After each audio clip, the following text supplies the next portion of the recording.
Hey guys, கோயிலுக்கு போலாமா? அதுவும் திருக்கோணேஸ்வரர் கோயிலுக்கு. நீங்க ட்ரிங்கோல இருக்கீங்கன்னா இந்த கோயில் தெரியாம இருக்கவே இருக்காது. வேற இடங்கள்ல இருந்தா கண்டிப்பா வந்து ஒருக்கா விசிட் பண்ணி பாருங்க. இன்றைக்கு பிரதோஷம், மத்த நாளை விட இந்த நாள்ல நான் எப்பயுமே விசிட் பண்ணிடுவேன். என்ன சுச்சுவேஷன் இருந்தாலும் கண்டிப்பா வந்து ஒரு தடவை நான் அவரை வந்து பார்த்துட்டு போயிருவேன்.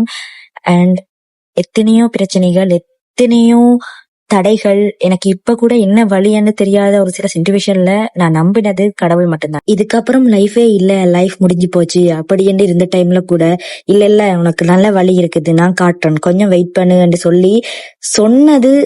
நான் நம்பினது முழுக்க கடவுளும் யூனிவர்ஸ் தான், ரெண்டுமே ஒன்றுதான். அண்ட் இந்த பிரதோஷம் விரதம் வந்து நான் 2 இயர்ஸா பிடிக்கிறேன். எனக்கு பிடிச்சதுல இருந்து ஒரு நல்ல மாற்றம். நான் பிடிக்கிறதால நல்ல மாற்றமா இல்ல விரதம் பண்றதை தாண்டி கடவுள் மேல வச்சிருக்க ஒரு நம்பிக்கை தான். இப்ப வரைக்கும் எனக்கு எந்த வழியுமே இல்ல, ஆனா ஒரு நம்பிக்கை இருக்கு, எனக்கு இது நடந்துரும் அப்படின்ற ஒரு விஷயத்த மனசுல வச்சுக்கொண்டு ஒரு பிரதோஷமும் நான் வந்து அவரை பார்த்துட்டு போயிருவேன். அவருக்கு தெரியும் எனக்கு என்ன செய்யணும் அப்படி என்று. சோ அந்த ஹோப்போட இந்த நாள் இனிதே முடிஞ்சிடுச்சு.